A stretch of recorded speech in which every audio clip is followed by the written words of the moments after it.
കേരള സർവകലാശാല ആസ്ഥാനത്ത് ഇന്നും SFI പ്രതിഷേധം. പുതിയ വിദ്യാർത്ഥി യൂണിയനെ സത്യപ്രതിജ്ഞ ചെയ്യാൻ VC അനുവദിക്കാത്തതിലും ഇന്നലത്തെ പോലീസ് നടപടിയിലും പ്രതിഷേധിച്ചാണ് SFIയുടെ ഇന്നത്തെ പ്രതിഷേധം. ബാരിക്കേഡ് തകർക്കാൻ ശ്രമിച്ച പ്രവർത്തകർക്ക് നേരെ പോലീസ് നിരവധി തവണ ജലപീരങ്കി പ്രയോഗിച്ചു. ആ ദൃശ്യങ്ങളിലേക്ക് ആദ്യം.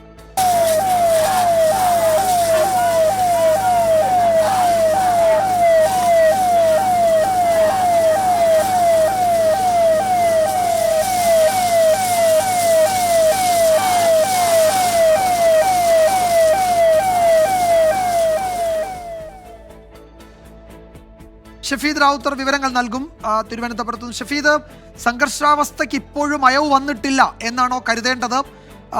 പ്രവർത്തകർ അവിടെ തുടരുകയാണോ?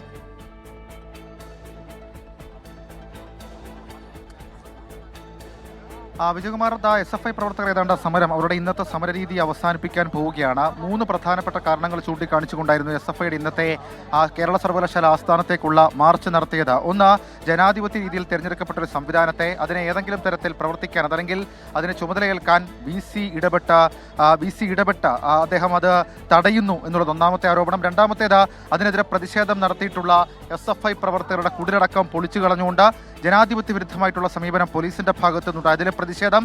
മൂന്നാമത്തേതാകട്ടെ, സർവകലാശാലകളെ കാവ് പുതപ്പിക്കാനുള്ള ചില നീക്കങ്ങൾ അത് ചില VCമാരുടെ ഭാഗത്തു നിന്നുണ്ടാകുന്നു. ഇത് മൂന്നും ചൂണ്ടിക്കാണിച്ചുകൊണ്ടായിരുന്നു കേരള സർവകലാശാല ആസ്ഥാനത്തേക്ക് SFI മാർച്ച് നടത്തിയത്. ഏതാണ്ട് 8ഓളം തവണ പോലീസ് ജലപീരങ്കി പ്രയോഗിച്ചു.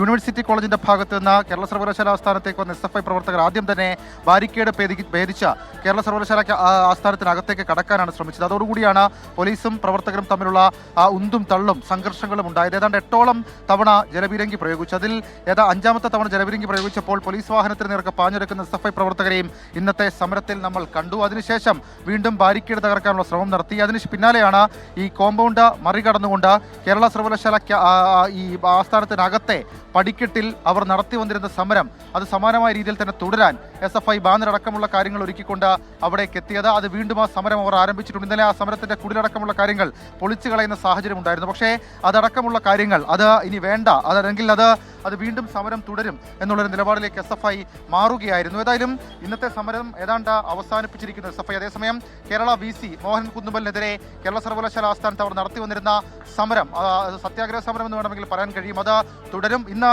അവരുടെ സമരം അവർ സമരത്തിനെത്തിയപ്പോൾ ഈ നമ്മുടെ ഒരു ഫ്ലക്സ് ഉൾപ്പെടെയുള്ള ഒരു ബാനർ ഉൾപ്പെടെയുള്ള കാര്യങ്ങൾ സർവകലാശാല ഗേറ്റിന് മുൻപിൽ അവർ പതിച്ചിരുന്നു. അതിൽ കേരള VCയെ കാണുവാനില്ല, ഈ VCയുടെ ചിത്രത്തിൽ RSSന്റെ ഛായയുള്ള ചില കാര്യങ്ങളടക്കം അവർ ഉൾപ്പെടുത്തുകയും ചെയ്തിരുന്നു. അങ്ങനെ രാഷ്ട്രീയമായി കൂടിയുള്ളൊരു മറുപടിയാണ് SFI ഇന്ന് ഈ സമരവുമായി ബന്ധപ്പെട്ട് നൽകിയത്. കഴിഞ്ഞ കുറച്ച് നാളുകളായി SFI നടത്തി വന്നിട്ടുള്ള സർവകലാശാലകളെ തെറ്റായ കീഴ്വഴക്കങ്ങൾക്കെതിരെയുള്ള വൈസ് ചാൻസലർമാർക്കെതിരെയുള്ള അവരുടെ സമരത്തിന്റെ ക്യാമ്പയിൻ അത് ശക്തമായി തന്നെ തുടരുമെന്ന് അല്പസമയം മുമ്പ് സംസാരിച്ച SFI സംസ്ഥാന സെക്രട്ടറി PM ആർഷോ വ്യക്തമാക്കി. ഇന്നത്തെ സമരം അവസാനിപ്പിക്കുന്നുവെങ്കിലും കേരള സർവകലാശാല ആസ്ഥാനത്ത് സമരം തുടരും. അവരുടെ ക്യാമ്പയിൻ അതിശക്തമായി മുന്നോട്ട് കൊണ്ടുപോകുമെന്നും PM ആർഷോ വ്യക്തമാക്കിയിട്ടുണ്ട്. വിജയകുമാർ. ശരി ഷഫീദ്, ഇപ്പോൾ ആർഷോ പറയുകയാണ് തിരുവനന്തപുരം നഗരം ചലിക്കരുതെന്ന് SFI വിചാരിച്ചാൽ ചലിക്കില്ല.